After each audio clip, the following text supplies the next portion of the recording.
지금 서대문구 홍은동에 북한산 두산 위브 1차를 하나 가지고 있고요. 네. 그다음에 김포시 향산리 힐스테이트 리버시티 요번에 입주한 거 그렇게 두 개 가지고 있는데 네. 그쪽으로 앞으로 전망 같은 거 뭐 교통이라던가 뭐 개발 호재 같은 거 그런 게 좀 궁금해갖고 전화드렸어요. 알겠습니다. 그러면 지금 북한산 두산 위브에는 거주를 하고 계시는 거고요. 김포 아니요, 힐스테이트 둘 다 거주 안 하고 있어요. 둘 다 거주를 안 하고 계시고요. 네네. 둘 다 세를 주고 보유하고 계시는 거예요. 네네. 아무래도 그러면 다주택자이시다 보니까 네. 세금적인 부분도 좀 궁금하실 것 같아요. 고민이 있을 것 네네네네. 같고요. 네. 일단 네. 두 가지 매물에 대한 진단 먼저 도와드리고요. 혹시나 뭐 세금적인 부분도 팁을 드릴 게 있으면 도움 드리도록 하겠습니다. 전문가님 네, 바로 감사합니다. 만나보세요. 네, 반갑습니다. 안녕하십니까? 네, 안녕하세요. 네, 지금 1가구 2주택자예요. 그죠? 네네. 자, 둘 다 아파트고 임대사업자를 낼 수가 없습니다, 이제. 네네. 자, 그다음에 우리 지금 홍은동 같은 경우는 지금 아파트 입주 기간이 얼마 안 됐거든요. 김포도 지금 구입하신 시간이 얼마 안 된 것 같은데, 둘 다. 네, 맞아요. 그죠?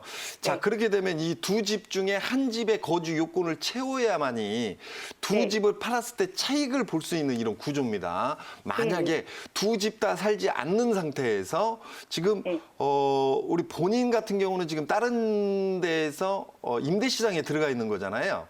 네네. 그죠? 자, 이 상태로 계속 가게 되면 거주 요건, 보유 요건은 채우는데 거주 요건을 못 채웠기 때문에 네. 거주 요건에 대한 40% 양도세를 둘 다 못 받는 이런 구조입니다. 그리고 네. 1가구 2주택자이기 때문에 양도세가 60에서 70% 이 구조 네. 구간에 딱 머물러 있는 이런 구조라고 보시면 맞거든요. 그래서 네. 두 아파트 가격이 올라도 차익에 대한 부분을 전부 다 세금으로 내야 되는 이런 부담이 있습니다. 그래서 예. 둘 중에 한 집 정도는 저는 네. 내년 1월 1일부터는 이제 거주 요건 기간으로 들어가거든요. 그리고 네.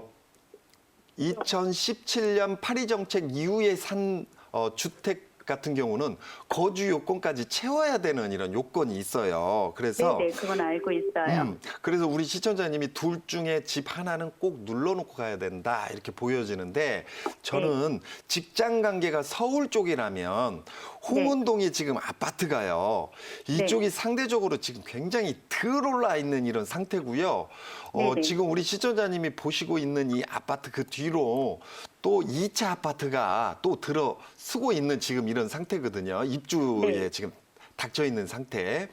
이 기간이 끝나고 나면 지금 이 아파트가 지금 서울 중간 아파트 가격 이하입니다. 물론 이제 작년 기준으로 잡으면 네. 이 아파트가 서울의 중간 아파트보다 조금 높은 새 아파트다 보니까 하지만 2020년 들어가지고 다른 지역의 아파트들이 다 올라가는 이런 상태에서 우리 시청자님이 가지고 있는 이 아파트 같은 경우는 중간 아파트 가격에서 조금 더 올랐나?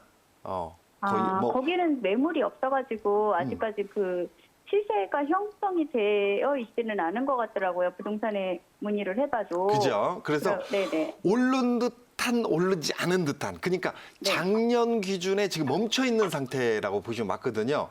네네. 그런데 지금 그 옆에 2차가 입주가 다 끝나고 나면 여기는 이제 재건축, 재개발, 도시정비 사업이 들어가야 할 곳 중에 한 곳이에요.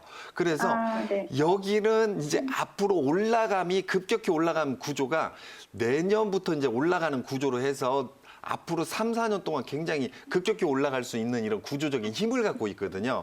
그래서 지금 현재도 이 매물 자체가 안 나와요.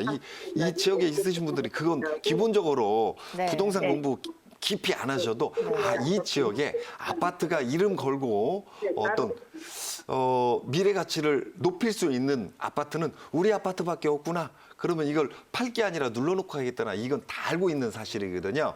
그래서 앞으로 올라감이 굉장히 높아지는데 올라감에 있어서 2주택인데 거주 요건까지 안 채웠다. 그 올라간 게 별로 의미가 없지 않습니까? 그죠? 네. 팔아서 세금을 다 내야 되니까. 네네. 그러니까 두 집 중에 한 집을 정리한다면 저는 경기도권에 있는 집을 정리하고 이 집을 네네. 하나 똘똘한 집을 하나 꽉 눌러놓는 게 미래 가치가 네. 굉장히 높아지지 않나 이렇게 좀 정리를 해드리는 게 맞을 것 같습니다. 감사합니다. 네, 이렇게 도움 드렸습니다. 지금 홍은동에 보유하고 계신 아파트가 그 임금보다는 안 올랐던 건데 그게 네네네. 오를 힘이 없던 게 아니라 지금 확 올라주기 위해서 에너지를 모으는 중이다. 뭐 이렇게 봐주신 것 네네네. 같아요. 그러니까 또 세금을 고려하셔야 되겠죠. 아무래도 다주택자이시다 보니까. 그래서 김포 쪽 좀 정리하는 방향으로 세워주셨으니까 도움 되셨기를 바라겠고요.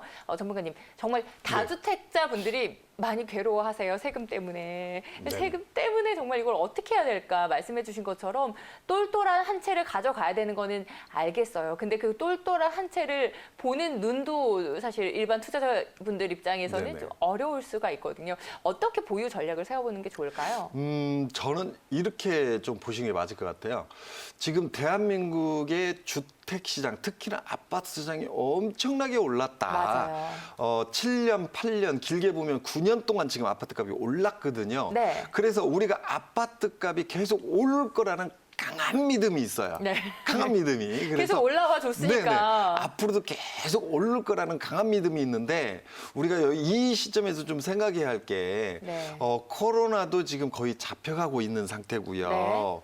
그다음에 코로나 또 코로나 터지기 전에 미국과 중국, 유럽 경제 위기 여러 가지 어떤 돌발 상황들이 많았다. 맞아요. 이런 부분들이 서서히 지금 자리매김을 잡아가고 있고 네. 코로나도 지금 뭐 미국의 모더나나 화이자 같은 경우는 지금 다음 달이죠. 12월 11일부터는 지금 선제적으로 한 3천만 명 정도 백신을 맞추는 이런 구조.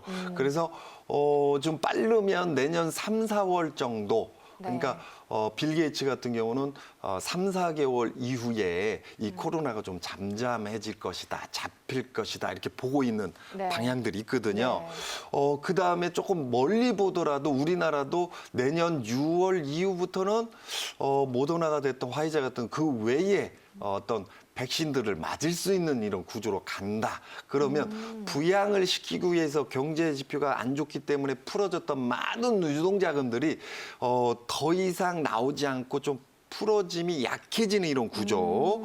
그리고 그 전에 풀어졌던 막대한 자금들이 굉장히 유동자금으로만 계속 시장에 돌고 있으면 우리가 화폐의 양이 많은 상태에서 네. 물가의 영향이 오죠. 그쵸. 그걸 우리가 이제 인플레이션 된다라고 보통 이렇게 표현합니다. 네. 그래서 많은 유동자금들이 풀어져 있는 이 시장에 코로나도 잡히고 그 다음에 얼마 전에 제가 방송할 때 이제 미국의 대통령이 제가 이제 버니 샌더스를 자꾸 생각하고 있다 보니까 그분 얘기를 했는데 조 바이든이 이제 됐죠. 네. 그래서 그분의 구조도 자금을 풀겠다는 구조인데 코로나가 좀 잡히고 또 뭐 자금을 풀겠다는 이 구조도 그냥 한 나라의 대통령이 그냥 무작정 푸는 이런 구조는 아니거든요. 특히나 미국 같은 경우. 네. 그러면 지금 시장의 불안정적인 어떤 요소들이 일부 좀 해소되는 이런 구조.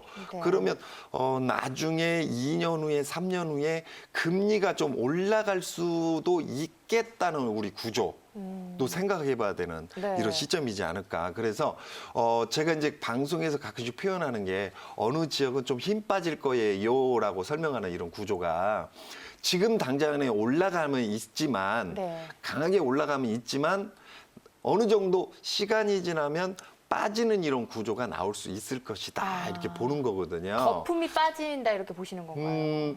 대한민국의 주택 시장이 그닥 거품이라고까지는 안 봅니다. 저는 그런데 급격히 올라왔던 시장들은 존재하거든요. 그래서 급격히 올라왔던 시장들은 좀 빠져줄 수 있는 이런 구조의 타이밍으로 지금 바뀌고 있다. 그러니까 대한민국 주택시장, 특히나 아파트 시장이 앞으로도 4, 5년, 길게는 10년 동안 지금 올라왔던 기간만큼요. 네네.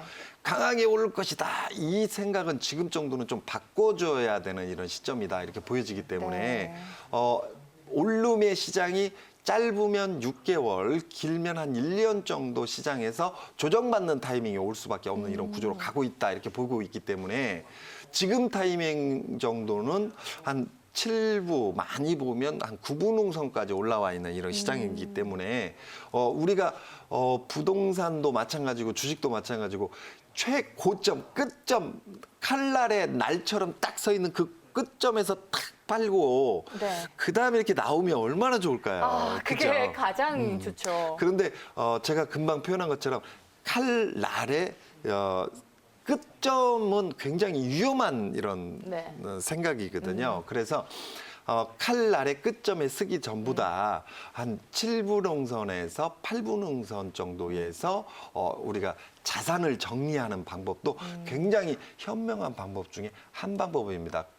왜냐하면 우리가 과거로 조금 돌려가서 보면 네. IMF 때도 그렇고 08년 리먼브러스 사건 때도 마찬가지고 그때도 고점 칼날의 끝점에 쓰는 라인 그 시점도 있었어요. 네. 하지만 그 칼날의 끝점을 지난 시점에는 내리막길로 빠졌을 네. 경우에는 팔고자 하지만 못 파는 경우가 맞아요. 굉장히 길어질 수 네. 있거든요. 그래서 그 타이밍을 꼭 그 끝점 칼날의 끝선 칼날 꼭 위에 쓰려고 하지 마시고 어느 정도 7분홍선, 8분홍선에서 바라보는 시점이 지금 시점이다 이렇게 보여집니다.